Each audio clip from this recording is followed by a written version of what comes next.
Assalamu алейкум, урматтуу көрүүчүлөр. Азыр ошол Facebook'та баатыр болуп аткан Бекзаттын казактарга биз тегиз жерди берип, бирок алардан адам эмес мал чыга албаган тоолорду алганбыз деген маалыматын төгүндөө үчүн видео тартып жатабыз. Москвага Кыргызстандан гезиттер келди. Кыргызча, орусча дагы 6-бетте адашпасам, ооба, Каркыра боюнча кеңири маалымат бар экен. Бирок бул жерден окуп берсек, канчалык ишенесиз? Эми бул өзүбүздүн эле маалыматты өзүбүз окуп бергендей болбостон, мен үчүнчү тараптын маалыматы менен чыгарайын деп атам. Бирок ал ушуга эле шайкеш келген маалымат.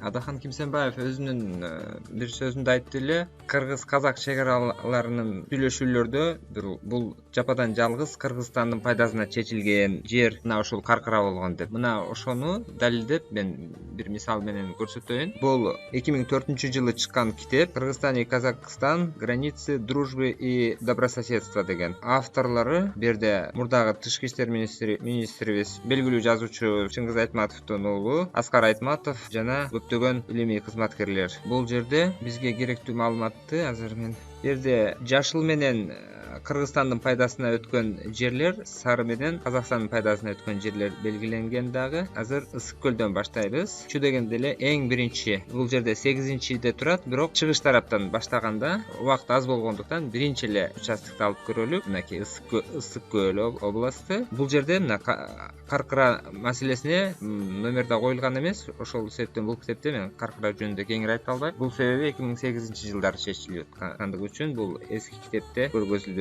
Бирок мынакей Кыргызстандын пайдасына өттү деген участокду алабыз дагы. Ал жашыл менен берде мынакей кайрадан окуйм. Участки, перешедшие Кыргызской республике деп атат. Эми ошол 8-участокту азыр көрөбүз сиздер менен. Мынакей участок Сары Жаз деген. Сары Жаз. Ушул бойдон тура берсин бул жер Сары Жаз. Эми биз Google картага өтөбүз дагы. Сары Жазды издейбиз. Вот, биз издеген Сары Жаз окшоштугун сиздерге көргөзөйүн. Кайрадан китепке өтөм. Сары Жаз 630 гектар жер. Эми көрүңүздөр. Ушул жерге балким биз айтып жаткан ким эле? Бекзат ушул жерде айтып жүрбөсүн? Адам эмес, мал да чыга албайт деп. Анткени Каркыра мына ушул жердагы эмне үчүн бул жерди алып казактар бул жерди алып, ошо жөнүндө айтып берейин азыр. Каркыра жайлоосуна ушул жактан баратабыз дагы, бизге мына ушул жер жакын болуп атат. Мына ушул жердеги жергиликтүү калкка жакын болуп атат бул жерчи. Баратып эле и через Казакстан аркылуу өтпөстөн, бул жерлер Казакстандын чек арасы. Бул биздин эле жерибизди кайра бизге берип койду деген дагы сөздөрдү айтып атышат. Ал дагы негизинен жалган. Анткени 30-жылдардан берки ошол чек ара талаштарында келаткан чиймелердин баарында ушул чек ара тилкеси көргөзүлгөн. Бирок бул жерлерди бизге өткөрүп алган болсок дагы, бирок азырга чейин Google картада биздин чек ара катары көргөзүлбөй аткандыгы бул ошол Google менен биргеликте өз ара кызматташуунун жүргүзүлбөй жаткандыгынын белгиси. Ал эми казактарга болсо Кыргызстан аркылуу келип бул жака өтүшү керек болуп өтпөстөн алар дагы мына ушул жерди өздөрүнө өткөрүп алгандыгы аларга пайдалуу болду. Эми ошондо бул жерге малдар кеңири жайылат, тегиздиги дагы тептегиз. Деңиз деңгээлинен 2000 метр бийиктикте турат бул. Мен мурдагы видеомдо буну Infraworks программасында деңиз деңгээлинен канчалык бийик экендигин дагы көргөзгөм. Азыр болбосо аны да көрүп алалы.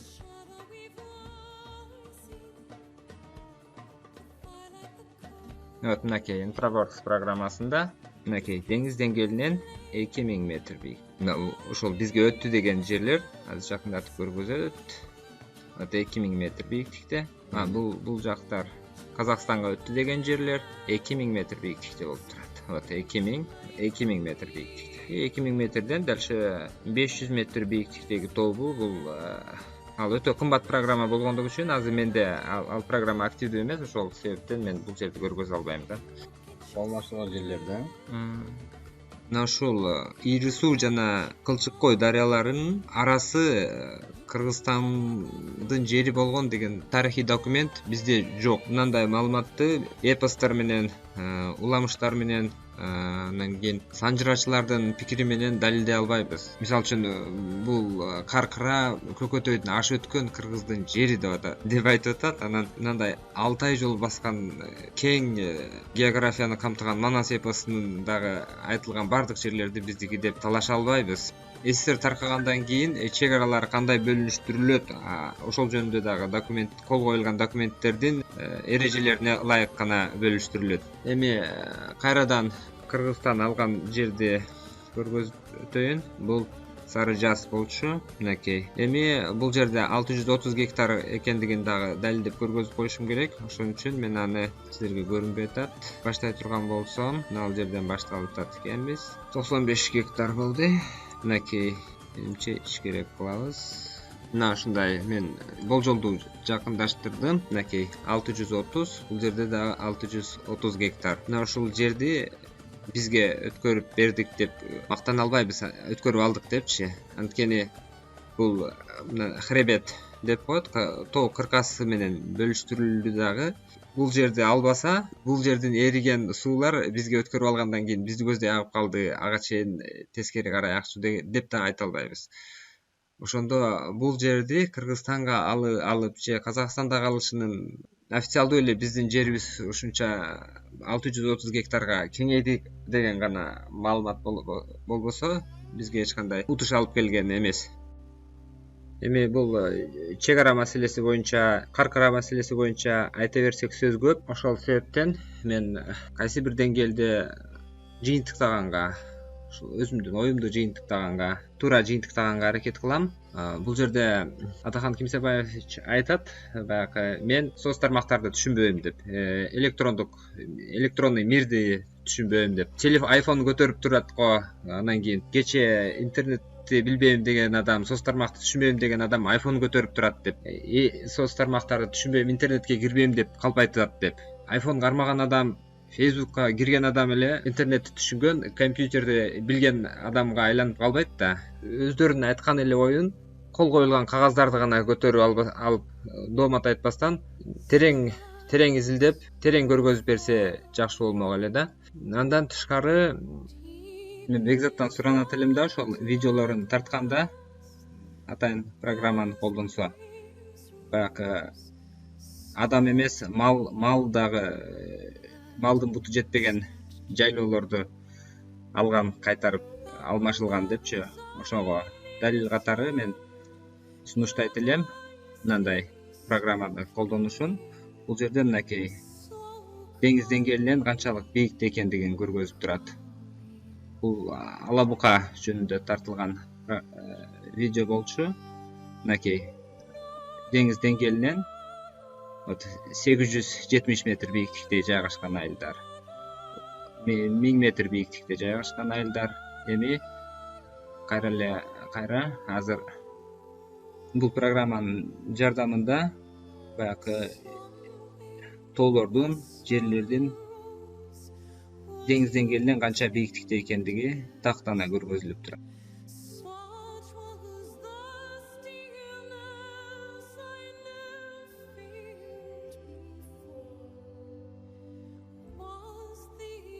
Бийик пайдаланууга жараксыз жерлердин алынгандыгын байкаган жокпуз. Эгерде ал байкаган болсо, биз байкабаган нерсени ушинтип көргөзүп берсе жакшы болмок. Менимче ал бул суранышты аткарса керек. Ал мен Фейсбукка киргенди гана билем, же болбосо прямой эфирге чыкканды гана билем, башка эч нерсени түшүнбөйм деп айтпаса керек. Кантсе ал өзүнүн айткан пикирлерин негиздөөгө кызыктар. Эми бул жерде мен азыр бул электрондук китеп, PDF форматындагы Кыргызстан жана Казакстан достуктун жана ынак коңшулаштыктын чек арасы. Башында мен орусча аталышын окудум. Автор Аскар Айтматов, тышкы иштер министри мурунку, жана бул жерде белгилүү академик Аламанов бардык протоколдорду көтөрүп, чек ара маселелерин чечүүдө жигердүү катышып келген адамдардын бири. Эми Каркыра маселеси ушул китепте канча жерде эске салынган, ошол жөнүндө айтайын. Каркыраны жылы сатыйды деп атышатпы. Бул 2004-жылы жазылган китеп. Ал үчүн мен буну сохранить обзорго кирип, сохранить как эмес, текст катары сохранить этем дагы. Менде уже текст сакталуу экен, бирок ошентсе дагы сиздердин көз алдыңыздарда кайрадан сохранить этейин. Заменить этем дагы мурункусу менен. Эми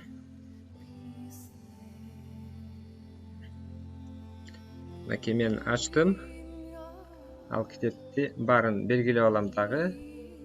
Өчүрүп Word программасын алып өтөм. Вот.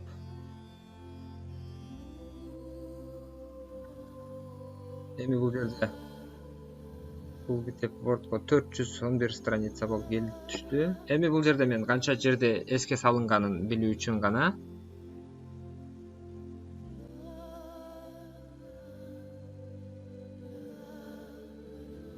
К тамгасы 9267 жерде бар экен. К десем уже 1900, кар деп. Кар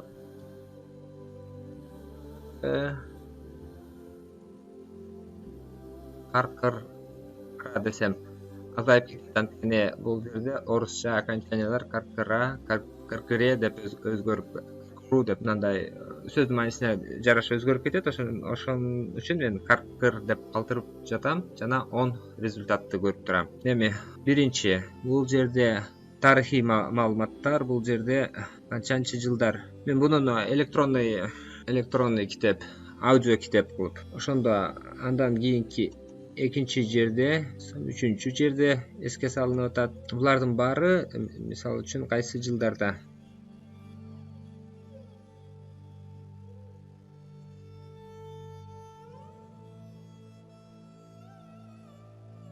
Бир 1868 жылдардагы маалыматтарды деле казып келет. Бул китептечи. Бул жерде мындай 2000 кайсы бир жылдары кыргыздардыкы болчу, кийин тарыхый тактык жок эле өтүп кетти деген маалыматты тактай алышпайт. Анткени бул китепте бул чек ара абдан эле так тарыхый келишимдердин негизинде болгондугун көрсөңүздөр болот. Анткени ошол Кытайга сүргүнгө кетип, кайра сүргүндөн кайтып келгенде ошол маалдарда мурда Кыргызстандын жери болсо дагы кийинки чийилген картада Кыргызстандыкы эмес болуп калган. Бешинчи, мына ушундай каркыра ушул беттерде көбүрөөк эске алынган. Бул жерде эми каркыранын тарыхый, ошол жерде орустун байманаптарынын малдары жайылышы керектиги жана ал жерде алардын коюн малын баккан кыргыздардын ар кандай ошолор жөнүндөгү маалыматтар кездешет. Мына ошол туугандар, каркыра маселелеринде жалгыз гана Мадумаров эмес, мына ошол 2004-жылга чейин дагы көптөгөн сүйлөшүүлөр жана тарыхый далилдер жана негиздемелер менен бул маселенин пайдубалы түзүлүп калган. Эми айта турган дагы бир нерсе жыйынтыктап, бул жерде бизди Москвадагы троллдор деп, дагы башкача жалданмалар деп атап атышат. Эми анын катарында мен анын айткан сөзүн өзүмө алган жокмун. Ошентсе дагы мен Москвада жашап жаткандан кийин жооп берип, же болбосо анын сөзүн төгүндөөнү мен өзүмдүн жоопкерчиликтүү милдетим деп эсептейм. Жалданма деген сөзүн анын далилдеп беришин суранат элем. Анткени балким ал көргөндүр, бизге жалдап канча акча которуп, эсеп счетторубузга алардан Адахан Кимсенбаев тарабынан канча акча келип түшкөнүн. Бирок мен азыр жалданып иштөөгө муктаж эместигимди көргөзгүм келди. Мен өзүм жогорку билимдүү Ош технологиялык университетинин бүтүрүүчүсү болом жана ошол эле диплом менен ушул жакта Адахан Кимсенбаев дипломатиялык жетишкендигинин негизинде биз бул жакта официалдуу жумушта иштейм. Азыр болсо официалдуу булактардан өзүмдүн кирешеми көргөзүп берем.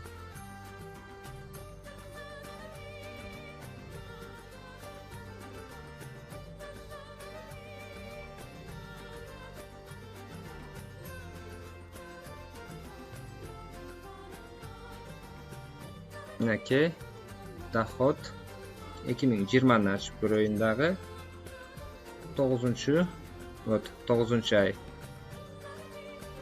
9-айдан баштап эми шайлоо активдүү жүрө баштаган малды көргөзөйүн мен.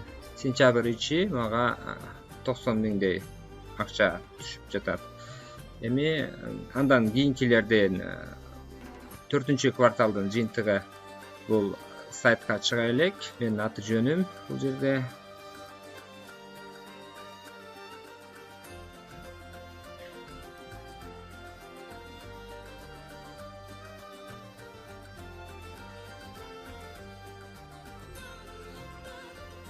Башка дагы кеңири маалыматтарды алууга болот. Бирок мен имущество дагы башка жеке маалыматтарымды көргөзүүнү зарылчылыгы жок деп эсептейм. 5 дагы көп болуп кетти. Кытай берейин. Бул тема боюнча маалыматтар өтө эле көп.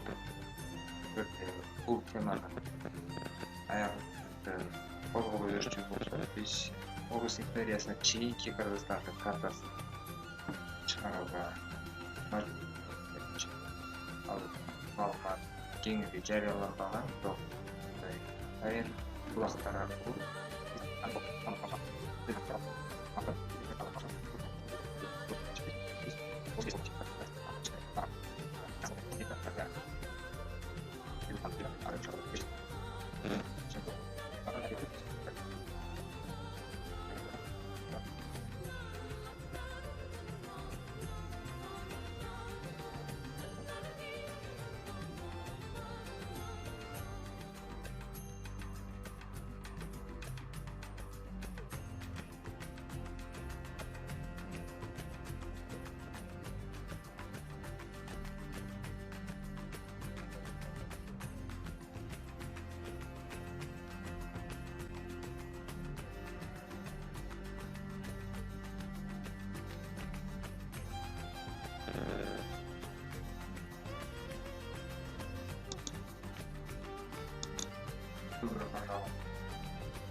Görüşmek üzere.